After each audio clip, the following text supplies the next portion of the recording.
அப்படின்னு சொல்லி கேட்கிறாரு. அதனாலதான் அவன் பலி செலுத்த கொண்டு போறான். அதனாலதான் கர்த்தர் அவனை தடுத்து நிறுத்துறாரு. ஏன் கர்த்தர் அந்த ஈசாக்க பலி செலுத்த கேட்டாரு? ஆபிரகாமின் விசுவாசத்தை சோதிக்கும்படியா தான் அந்த இடத்துல கேட்கிறாரு. அதனாலதான் என்ன பண்ணாரு கர்த்தர்? ஈசாக்க பலி செலுத்த போகும்போது கர்த்தர் அதை தடை பண்ணினார். வேண்டாம், நீ எனக்காக ஒரு பிள்ளையோ பலியோ எனக்கு செலுத்த வேண்டாம். ஏன்னா நான் உங்களுக்காக என்னுடைய குமாரனை பலி செலுத்துறேன்.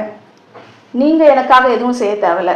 கர்த்தர் எவ்வளவு நல்லவர்ல, நம்மளுடைய பிள்ளைகளை அவர் கேட்கிறவர் அல்ல. நம்முடைய பிள்ளையின் ரத்தத்தை அவர் பார்க்கணும்னு விரும்புறது இல்லை.